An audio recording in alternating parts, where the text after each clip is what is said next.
it becoming more and more apparent over time where the tariff is going?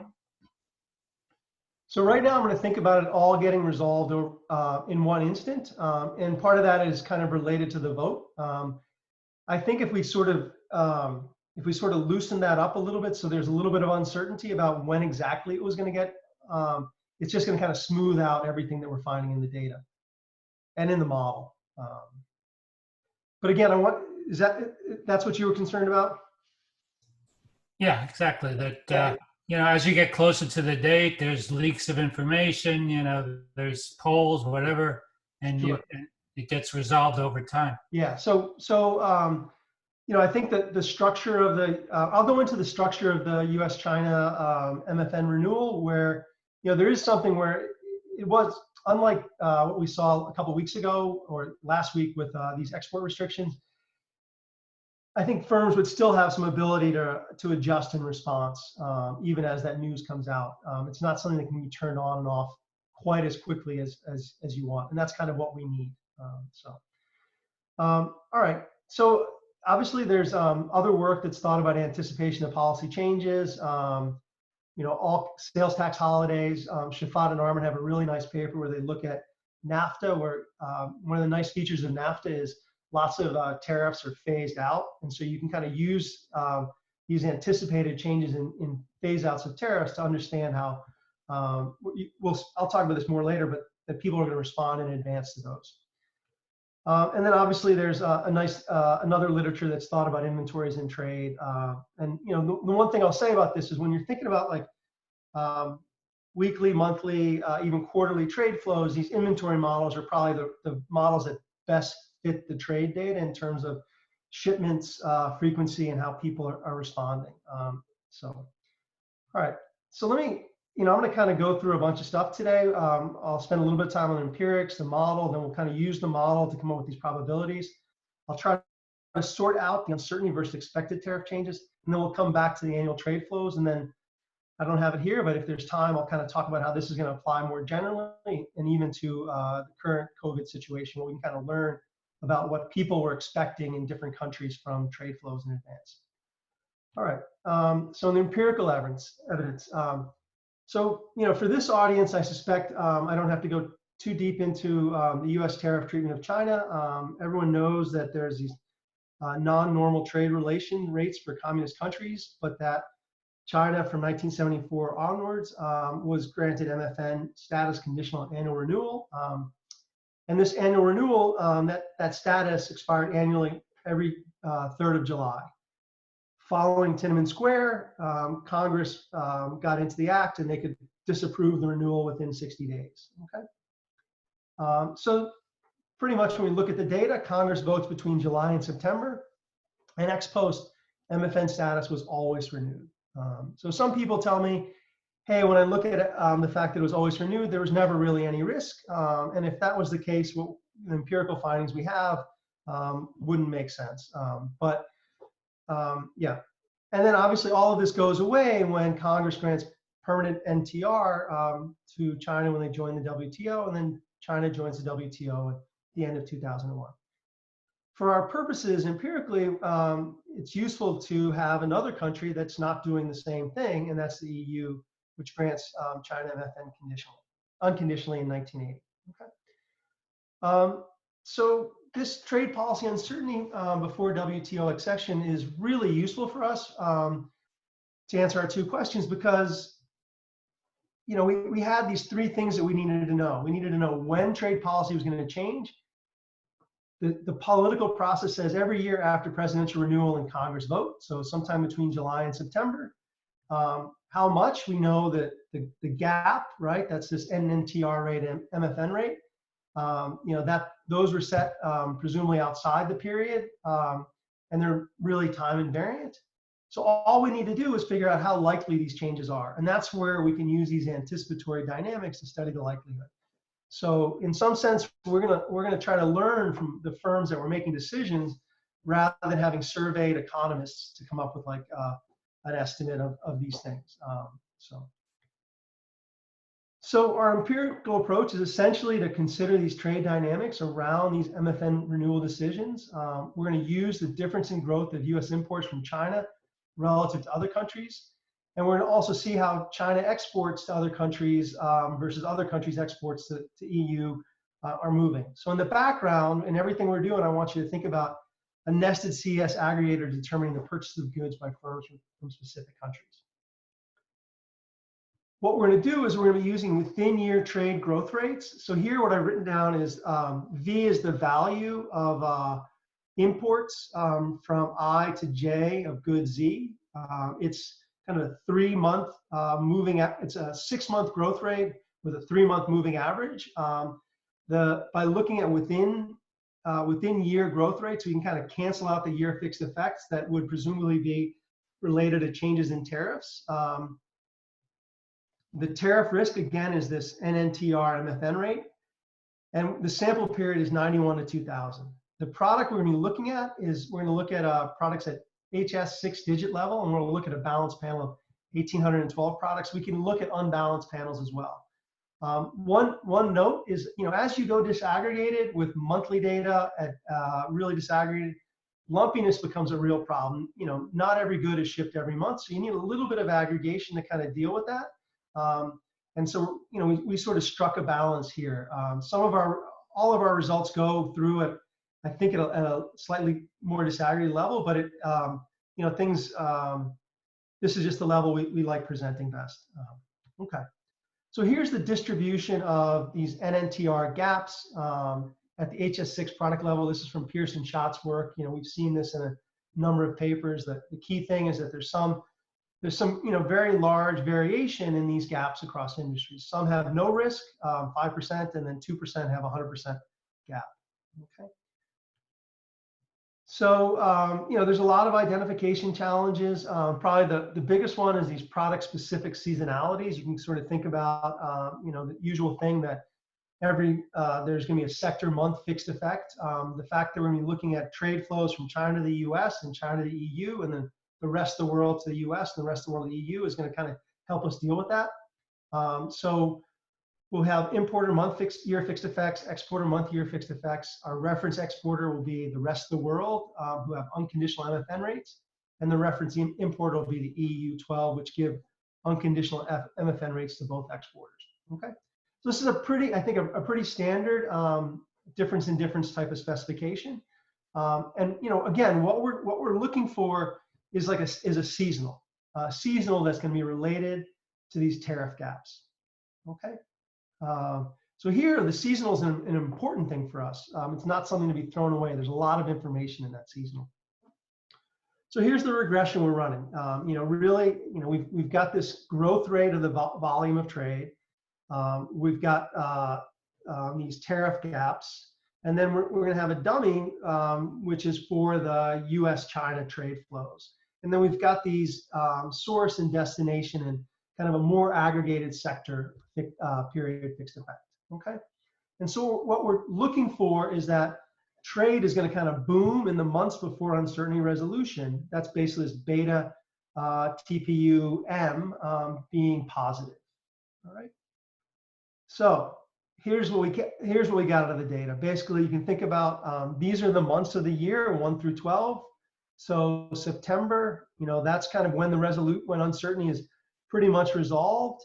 And what we're basically seeing is that if we look at this, we're seeing that trade is highest in the months just preceding this resolution, and then it's earlier in the year it's much lower. Okay. So just to give you some perspective on this, for the median uncertain tariff increase, that's about 31%. Relative to the monthly average trade flows, before uncertainty resolution, we're going to have imports rise about 10%. So you can think about in terms of an anticipatory elasticity of about 35%, okay, 0.35. And then after resolution, imports fall 5%. So there's like a resolution elasticity. So tariffs haven't changed, yet trade is falling relative to the mean of 0.2. All right.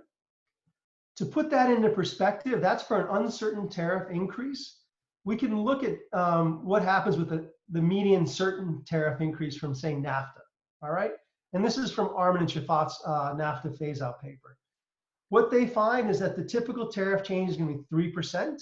And what you see is before resolution, imports fall about 15% in the 3 months before resolution. Again, the idea being if you were an importer of Mexican goods from the United States, you'd be crazy to, and you knew tariffs were falling in January, you'd be crazy to buy anything in December.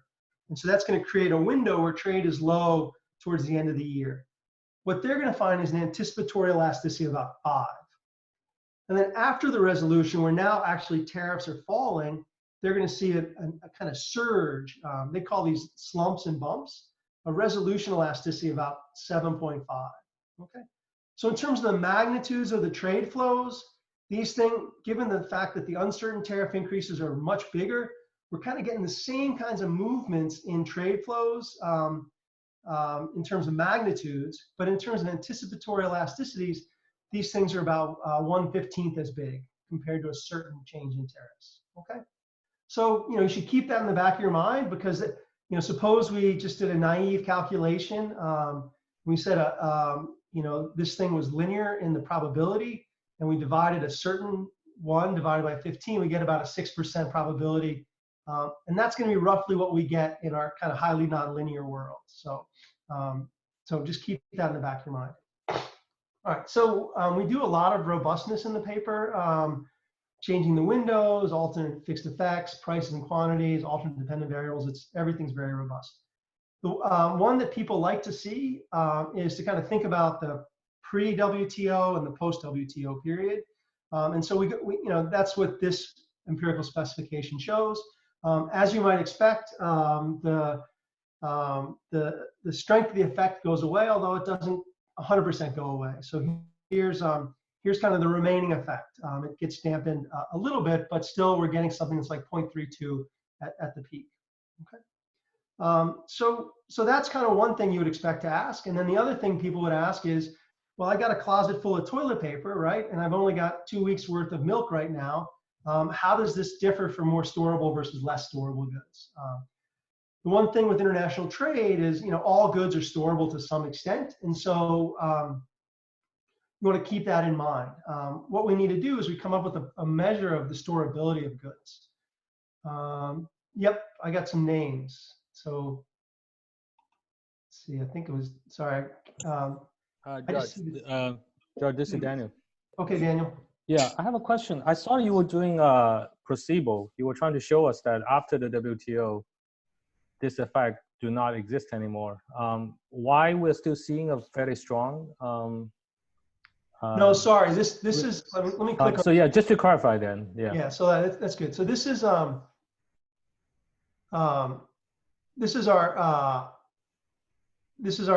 original period, and then this is afterwards. Got it. Okay. So in some sense, when we first saw this, we said, oh well, there's still some sort of seasonal, but I think in some sense there's a little bit of a supply chain that gets structured, and there's gonna be some persistence in that supply chain. The further we get away from it, the more that dampens out. Okay. Yeah. Thanks for bringing that up. I saw there was another hand raised. Yeah, I mean, I had exactly, Nuno here, George. Great. Yeah, I had exactly the same question. I guess it is a little bit kind of interesting or puzzling that, the pattern is still kind of the same. Or seems to be similar. It's just sort of dampened. Yeah, so, again, I think it's a little bit about, could be something like the Nigerian traders that Meredith Startz's paper has, where they get used to taking a trip to China at a certain time of year, and so that leads to some sort of residual effects. But it's statistically significant, the pre and the post period, and it goes the way we want it to go. So yeah, I can't say more than that. But let's kind of look at goods that are storable versus less storable. I think this is another bit of supporting evidence for the mechanism that we're thinking about. So the way we're gonna kind of measure storability is we're gonna look at how lumpy trade is in a particular product. What does that mean? Well, think about it. If you were buying products daily or weekly, then trade is very smooth. you're probably doing that because it's not storable, right? So the fact that Mark Bills goes and gets coffee every day from Pete's, that's because that hot coffee is not storable. But other things are, very storable, and so you buy them infrequently. So the way we're going to do that is we're going to look at all trade flows. We're going to construct like a Herfindahl using kind of like the monthly shares. That Herfindahl, we're going to kind of do a little bit of work to kind of wash out like country year fixed effects, which are basically picking up the fact that stuff that's where demand is higher is going to be less lumpy than less demand is not as high using this measure. And we're going to construct a measure of lumpiness. And then we're going to use the inverse of that, which basically tells us kind of the effective number of months with the shipment. So again, if in some of the shipment level work that we did in other papers with Joe and Virgilio, we found that the typical firm would, when he's doing an international transaction, buy something every four to 5 months. So he's buying 4 to 5 months worth of supply. So here you think of have 3 shipments per year. Okay. All right. So we're going to run the same regression, but now we're going to have an interaction term with the storability measure. So think, what should we see? We should see bigger effects for toilet paper than for milk, right? And that's exactly what we're going to see. And again, these things are statistically different from one another. So that kind of pushes us to sort of that this inventory mechanism is something that's leading to within-year variation in trade flows that are sensible. All right. So now what I want to do is put some meat on the bones of that model that I talked about before. So we're going to think of like this SS inventory model that you can take off the computer, or at least I could, based on the work that I did with Joe and Virgilio a while back. You want to think again about a continuum of monopolistic importers that are differentiating and reselling a foreign intermediate. They start out each period with a stock of that intermediate that they face fixed import costs, they face demand uncertainty, and a 1-month delivery lag. And then they're going to have a per unit price of replacing, anything that they sell. Right now, I want you to think about that as being a constant price. I'm going to call it tau because later on we'll let that be stochastic because that'll be the tariff. So we've normalized the kind of unit cost to 1. And then there's going to be a holding cost, right? So what are the holding costs? There's going to be interest and then depreciation. All right. So the delta is going to be something that's going to differ across industries, right? Bricks have low depreciation, TVs have high depreciation, but the interest rate is going to be constant across industries. And then these importers are going to face a CS demand curve where they're going to have an idiosyncratic shock that's this new, which is going to be IID over time across firms. And so this is going to be this demand shifter that's going to lead a little bit to a precautionary motive, and it's also going to smooth out when firms are going to go back to place an order. Okay. So this is a standard SS model. There's kind of 2 decisions to think about. One is the decision of whether to import or not, adjust or not adjust, and the other is the pricing decision. So here I've got 2 Bellman equations. Again, S is the stock of inputs that you have, nu is your demand shock, tau is the time invariant cost of the input. And here we're thinking about a stationary equilibrium, and that's why these value functions don't have any time indexes on them. So if you adjust, what are you doing? You're gonna sell, you're gonna get some revenue from what you sell in the current period. You're gonna buy some inputs and you pay the fixed cost. And then tomorrow you start out with a new level of inventories and a new demand shock.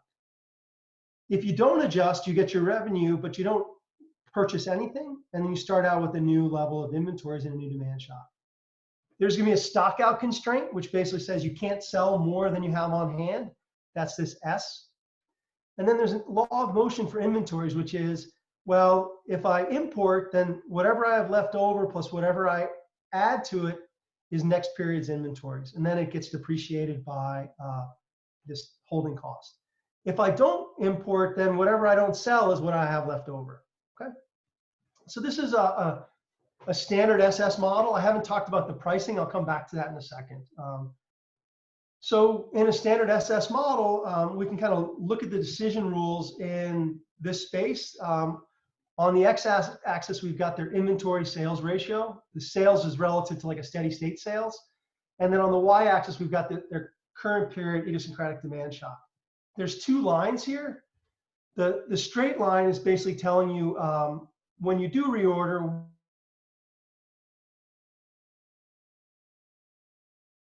the second kind of curved line is the threshold for whether you order or you don't order. So if you have relatively high inventories and a low demand shock, when you have relatively high inventories, you're more likely to not order. When you have a high demand shock, you're more likely to order, right? So if you have, inventories of 3, but a big demand shock, you're going to sell a lot today and you're start out tomorrow with very little. But if you've got a low demand shock with low inventories, you might be able to make it through the period. Okay.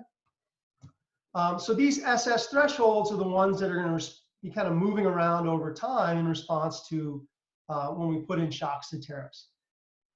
Now, the pricing in this model is, we're all used to people charging a markup over marginal cost. In this model, the markup is over the shadow value of inventories, which is going to be determined by the replacement cost. In general, what happens is you charge a lower price when you have high inventories and a higher price when you have low inventories.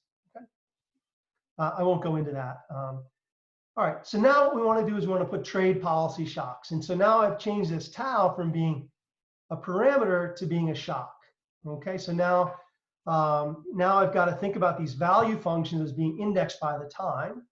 And the type of shock I want to think about is a shock that can take one of two values. It can either be the same tau as we had yesterday, 1, or 1 plus xz. What is xz? That's this kind of increase in tariffs from when you're moving from MFN to NTR rates. So now to kind of model the process that for the MFN renewal, we're going to think about the transition matrix that's kind of taking us from no tariffs to possibly high tariffs. And so what I want you to think about is this matrix, which in every period basically says tariffs today are equal to yesterday's tariff, except the last period, this tau period now. This resolution period, where in this resolution period, there's two possible outcomes. Okay, so again, we're going to be going along. Tariffs are constant, but people are getting closer and closer to this date where this uncertainty is going to be resolved. So we're going to have to solve this model by moving backwards from that date. Okay, so here's the same SS window that we talked about, but now I've kind of blown up the inventory sales window. So here's in the stationary model, the two cutoffs. And now if I look 12 months out, basically the cutoffs are exactly the same. Why is that? Well, again, these guys are ordering every 3 or 4 months, so they know that they're going to place an order again in the future. So in these optimal stopping time models, I know I can kind of delay making any decisions until I get to kind of the next window. Okay. So pretty much we don't really see these SS rules kind of moving until we start getting close to the uncertainty being resolved. So here we are 3 months before. What happens? People want to kind of delay placing their order, right? So that everything's going to shift to the left. Why are they trying to do that? Well, when they get to the period just before uncertainty is resolved, the rules are going to shift to the right. What does that mean? Well, it means pretty much almost everyone is going to place an order because they don't want to be stuck with having to go to the marketplace with high demand in the period right after the tariff uncertainty was resolved. Okay. All right. So now, what does this mean for the model? In terms of looking at the numbers you want to look at, we've kind of calibrated this model to kind of get the lumpiness we see in trade flows. What I want you to look at is what happens to imports, but now I want to think about a 10% probability of 4 different types of changes in tariffs. So the dashed line is if there's no possible change in tariffs, right? We saw 5% of goods were like that. And then if we have a 20 percentage point change with a 10% probability, so an expected change of 2%, we see a little bit of a bump and slump. If we go to a perfectly 100% change, we're going to have a really big increase and a really big collapse. Okay.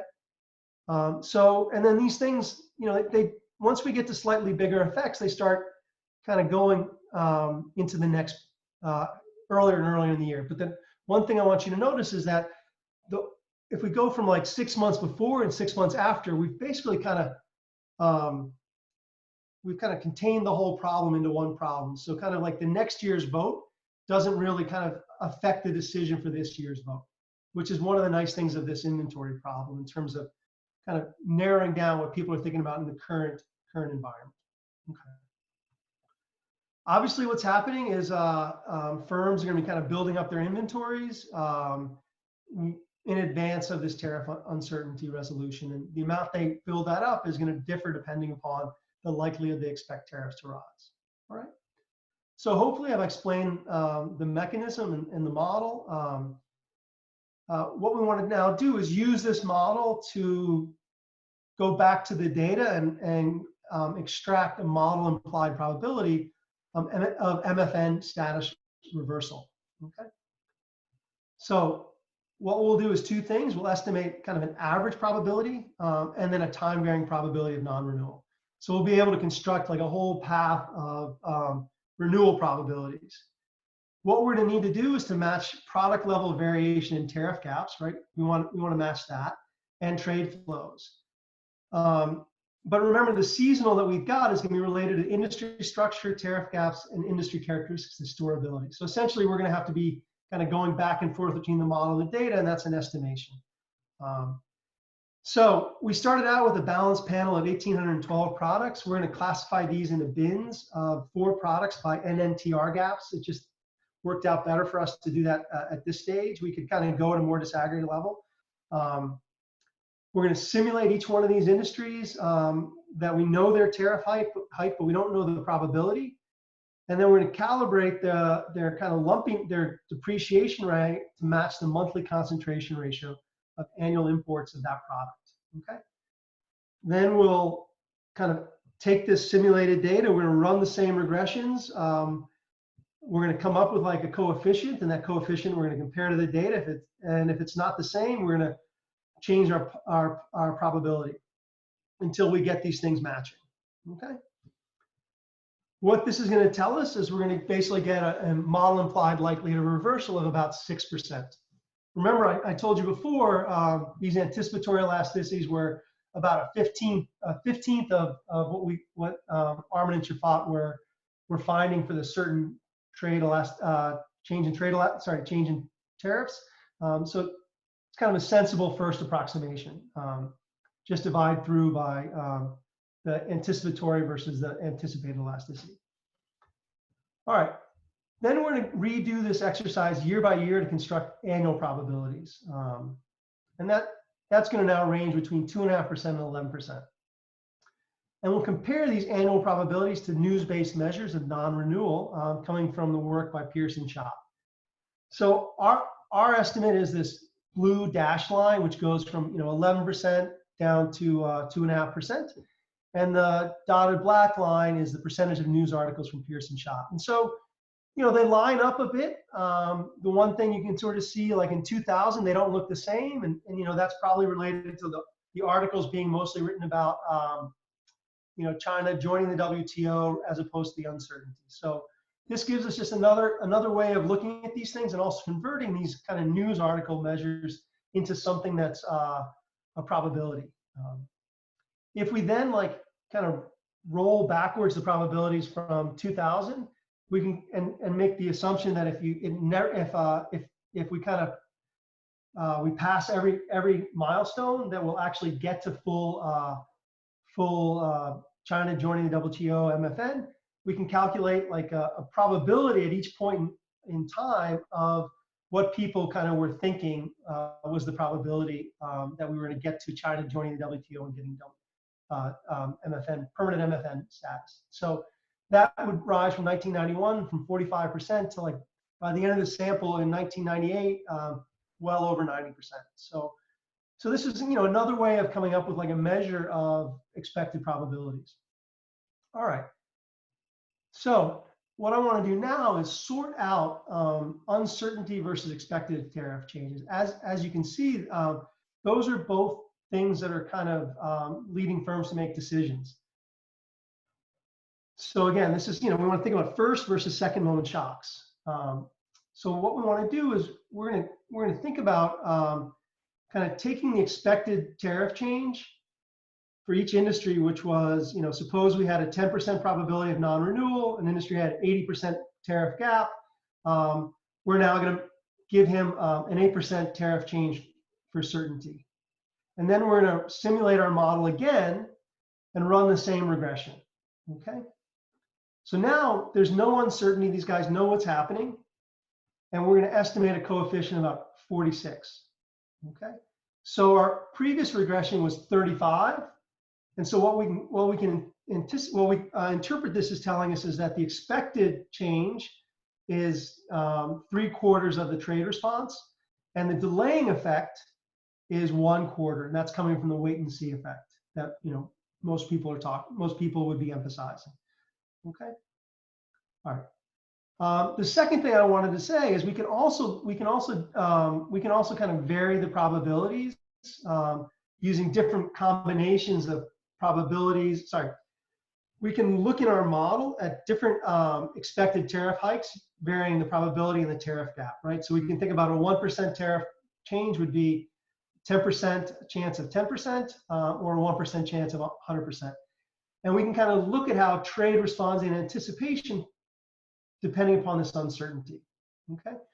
What we're going to find is that when we look at the maximum expected tariff increase in our data, which is basically a 10% likelihood of this changing with like an 80% tariff gap, kind of uncertainty doesn't really play a huge part. It's kind of like 25 to 30% of the kind of delaying effect on trade. So here's another graph. Again, we're going to think about the expected tariff and then the anticipatory import growth, right? How big of a boom do we get beforehand? If you knew for sure, that's this kind of starred line.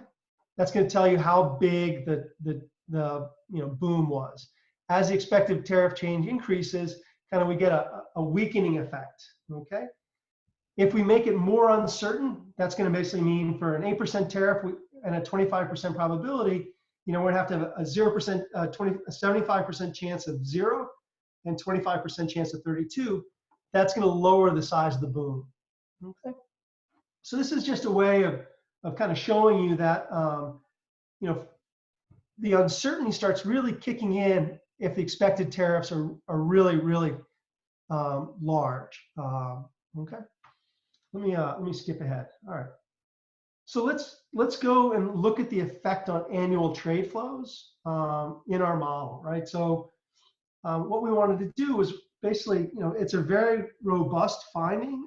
It's a nice paper by Kyle and Nuno, where they find that trade policy seems to have a dampening effect on trade flows. And so what we want to do here is just offer another mechanism for that trade dampening effect. As somebody who's worked with a sunk cost model a lot, I always had a hard time kind of wrapping my hands around like how big of an effect there was in the data. And here we're going to offer a complementary mechanism that's going to help explain the findings that Kyle and Nuno have. So the idea is going to be, we're facing this stockpiling that's going to kind of lead us to, buy too much earlier in the year and a lot less later in the year. When we buy more earlier in the year, what are we going to do? Well, we're going to face higher holding costs because we've got relatively high inventories, and we're going to kind of also in these models, when you want to kind of conserve your inventories for a while, you kind of charge slightly higher prices, and so you forego some sales. What that basically means, if you kind of aggregate this up over the year, these higher holding costs and lower sales are going to lead to lower annual trade. So what we'd like to do is try to figure out how much of the lower annual trade is coming from this mechanism that's leading trade to kind of grow and fall within a year versus kind of the condition, the other mechanism. I see Joe has his hand up. Yep. Yeah, I was just going to say, I think that's a really good point, but it's worth stressing that there could be a bit of a complementarity between these two mechanisms, right? In the sense that if the inventory mechanism is causing annual trade flows to fall a little bit on the US, on the importer side, from the exporter side, from the China side, you'd think that these guys are saying, look, not only do I have this kind of real option value thing going on, but I'm also seeing lower demand for my products today. And so there's going to be an additional source of reduced incentive to enter the export market today, right? Yeah, no, I completely agree. There's one other channel that you may want to think about as well, which is, again, we normally think of these decisions to export as being pretty long-lived decisions, 5 to, the typical exit rates for unconditionally would be like a 15% exit rate from exporting. So people can think about an expected duration of exporting for 6 or 7 years. When you look at a new exporter, the conditional exit rates are much higher. So Sure. when you look at in the model, if you think of in the data, to the extent that the uncertainty is resolved, say like after the vote in January, a lot of new exporters basically aren't facing any risk in the next 12 months. And so kind of the entry decision is not going to be as affected once you start breaking it down and say like a new exporter model. So, I think this all speaks to like, it'd be nice to write down a model that had both mechanisms. If you know somebody who could do that, that would be great. So yeah, okay. So great. So what we want to do is we want to try to we're going to basically argue that 30%, and this is primarily an empirical exercise that we're going to take. We did similar things in the model, but I think it's cleanest to look at it empirically. So. All right, so again, we're going to do a difference in difference type of approach. We're going to now really try to follow what Kyle and Nuno did as closely as we can. If Nuno's still on there, he can sort of chime in if we did things too differently. But one of the differences is they're instead of actually using the trade gap, they're going to kind of adjust the trade gap for how it should affect trade flows by using the elasticity. So that's this sigma. The other thing we're going to do that's a little bit different is we're going to kind of stay within our framework by having a reference importer.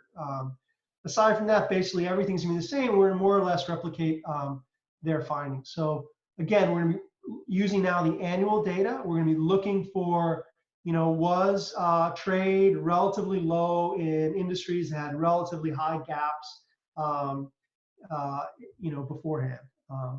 Except that now, because this is this kind of inverse measure, we're going to get a positive coefficient.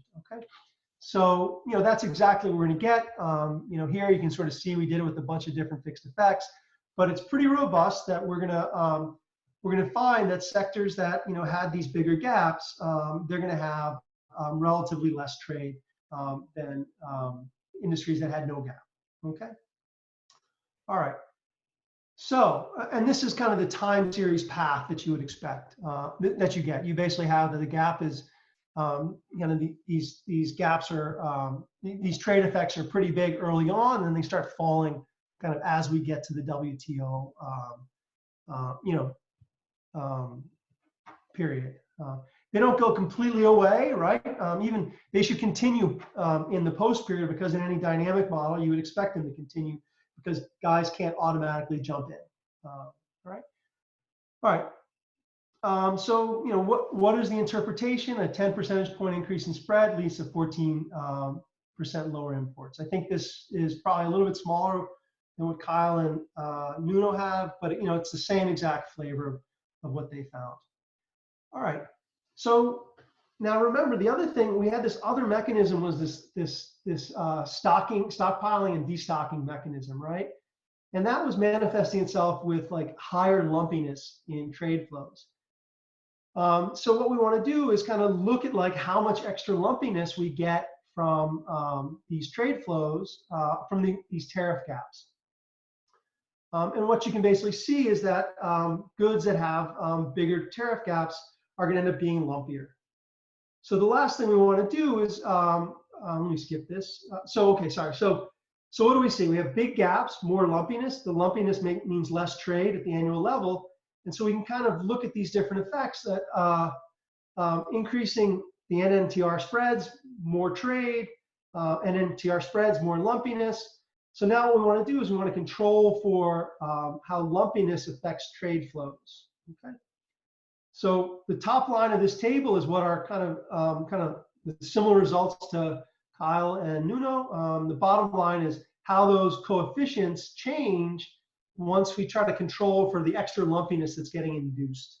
Okay, and so what you can see that again, we're not we're not saying that uncertainty is not as important. We're just saying there's another margin, which is kind of the stocking and destocking margin, that is, happening within the year, that is contributing to why trade was relatively low in these high gap industries. Okay, great. So I've moved a little bit faster than I wanted to, but let me kind of move to kind of talking about how this this idea that we're talking about is showing up in the world and in other places. And I'll first talk about the US and the UK, and then we'll touch briefly on what we could do on COVID in just a couple days. So obviously trade policy has been incredibly uncertain around the world since Brexit and the US election. We haven't really seen any changes in trade policy in Brexit. Joe can tell me otherwise, but a lot of it was very uncertain for a long period of time. With US and China, we've seen tariffs change. I don't know if when I first made these slides, 6 months ago, there was more tariff increases on the horizon. We've got this phase 1 deal, but we're now having other things happening with tariffs as well. So was there, okay. What I want to show you is that in response to what these kind of changes in future trade policy, we are seeing exactly the same sorts of things, which is kind of aggregate stockpiling. So, part of what we were trying to do with the China data was kind of purge out the aggregate effects. Here, I'm going to only look at the aggregate effects. One of the things we're also seeing a little bit is that some of this trade policy uncertainty has actually been good for growth in the sense that people were kind of rushing to get Nutella into England before the tariffs went up in earlier in the year, and so that's kind of good for production of Nutella, good for retail sales, and then when the uncertainty ends, it kind of falls. So let's look at the UK. Turns out I couldn't find fabulous data on UK inventories. This is based on like business surveys, and these are they're kind of diffusion indices, and they sort of look at like a are your inventories kind of growing? Are they high? And then I scaled that by we scaled that by a measure of production. So if you can think of this as like an inventory sales ratio, it's kind of telling you, yeah. So it's an inventory sales ratio. There's 3 red lines in here. The first red line is the Brexit vote. Okay. The second red line is kind of the first deadline for Brexit, or I guess is that about a year ago? And the second red line was kind of the first deadline in the fall for Brexit to happen. Okay, so what do we see? Well, we see inventories kind of surging relative to production, falling off and then surging again, and then since kind of since that period, they kind of collapsed again. Okay. So what does this sort of tell us? It just sort of tells us that, in the aggregate, we're seeing the same sort of thing. There's all kinds of stories of British people buying 4 million bottles of French wine. At the same time, everything we're seeing in Britain is also happening in the Euro area. So here's a measure, the same sort of measure for Europe, inventories over production. Again, we're seeing kind of a boom and then a little bit of a fall off after these kind of deadlines come and go. Obviously, the effects are smaller because the UK is a smaller part of inputs into Europe than vice versa. If we look at trade, here's a measure of total trade. You can kind of see leading up to each one of these deadlines, people are rushing to get products in. Trade was kind of booming, and then trade kind of collapses, and then it builds up again and collapses again. So this is all kind of speaking to there's going to potentially be some aggregate effects of these on trade flows. Again, tariffs aren't changing. It's just people's expectations of future tariffs are kind of moving trade flows. Let's see, sorry. Okay. We can also look at net trade to see if this is happening in an unbalanced way. I don't have much to say about that. But if we also look at manufacturing industrial production in the UK, you can sort of, this is what we were speaking about. There's kind of a boom in activity that kind of collapses, starts drifting down, a pickup, and then a fall. So, all of this goes to basically say that, the effects we're thinking about at the individual level are going to matter at the aggregate level as well. We can look at the same exact thing in the US, except now we actually have a path of tariffs. This is a measure of tariff revenue over imports. So obviously that has all kinds of problems, but it's a first approximation. That's a good measure of kind of tariffs. And so we kind of have like this pretty big increase and kind of sustained increase up until here. What we can see is that this is kind of a measure of US inventories over sales. And we looked at wholesale inventories because these are the firms that are kind of most involved in trade. And what you can see is these things are kind of really picking up. What does that tell us in terms of our model? It tells us that, if people thought these tariffs were going to be like just temporary, they wouldn't be, they would be trying to run down their inventories. But if they think the tariffs are going to go up more, or they're going to kind of allow their inventories to build up. So we can kind of use this information again to sort of come up with like a near-term path of kind of the aggregate change in tariffs. All right, so let's talk about COVID for a second. So our framework, obviously can be adapted quite easily to thinking about an uncertain future demand shock, right? This is, it's a horrible thing that's going on, but there's also, economics here in the sense that, firms are going to want to import certain products that are going to be in high demand. And based on how likely that in this case, it's a negative demand shock, but here it's a positive demand shock in that we need certain products that are complementary for treating infectious diseases, right? So, it's possible to use trade in goods that are used intensively in treating infectious diseases. So ventilators, PPE, to estimate country-specific expectations of COVID spread. In some sense, we were talking about, if we had high frequency, like daily data using like data mine or something else, you could come up with like a real-time monitor of kind of global health that would be a complement to say what the WHO is producing. So let me show you what we kind of did, real quickly. Here's a measure of, and you guys have probably seen versions of this. This is ventilators trade into China. Each of these are like a 2-month period starting at the beginning of 2019. So period 7 is January and February. And we're going to kind of do like a gravity thing. We're looking at the share of trade. And so what you can see is that ventilators went from about 1% of imports to about almost 3%. Okay. So obviously it makes complete sense. You need a lot of this. Question is, what does this tell us about how bad the virus is going to be in China going forwards? Well, this kind of comes back to when I was talking about it. You think about it. The question is, how long will it last? How big will it be? And what's the probability? We still need to kind of work out the way to identify those things, but we took a first crack at it by kind of looking at our model. And what we did here is we basically looked at 3 different scenarios. One where we basically wanted to match the spike in imports of ventilators, let's say. And we chose kind of like the increase in demand for 3 different durations. So a really big temporary increase, a slightly smaller 3-month increase, and then a smaller but longer increase. So obviously we know that it's hard to identify, using just the boom here, it's going to be hard to identify, which one of these scenarios we're in, right? You need another data point. Alternatively, we can use other products that have different durability, different holding costs, to try to identify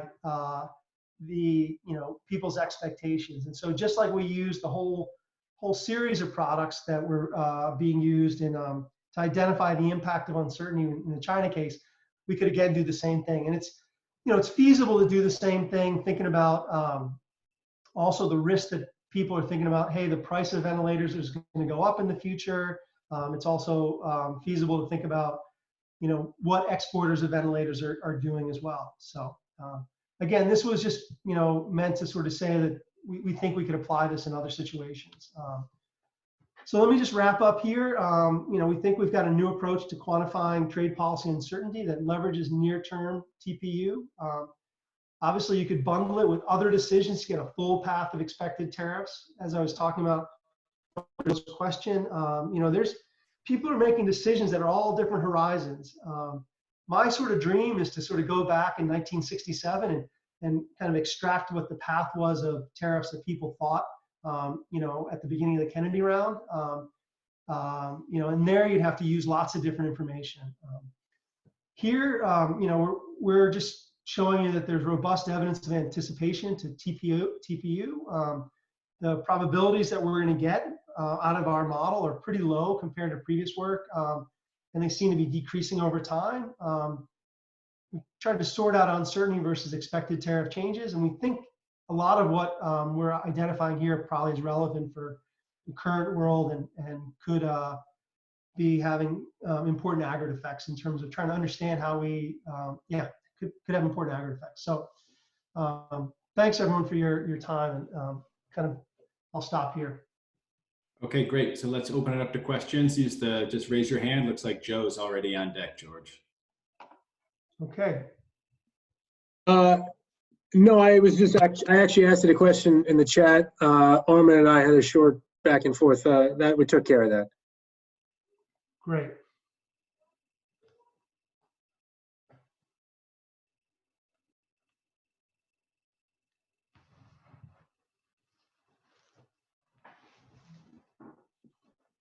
Okay.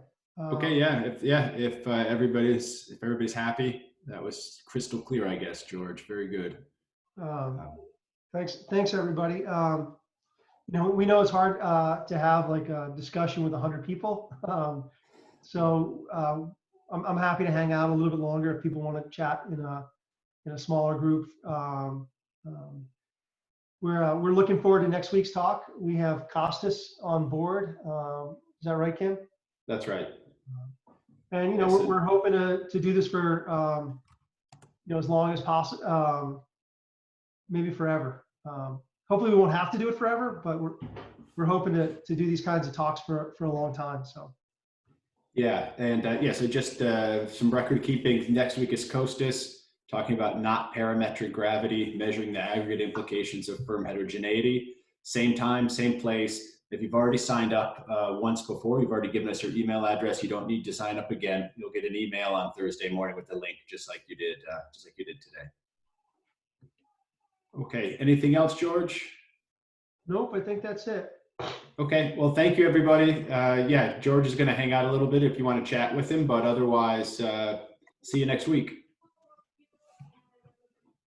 Hey, George, I actually got one other comment, which is, I wonder, you said something earlier about how the annual effect is coming from the increased holding costs.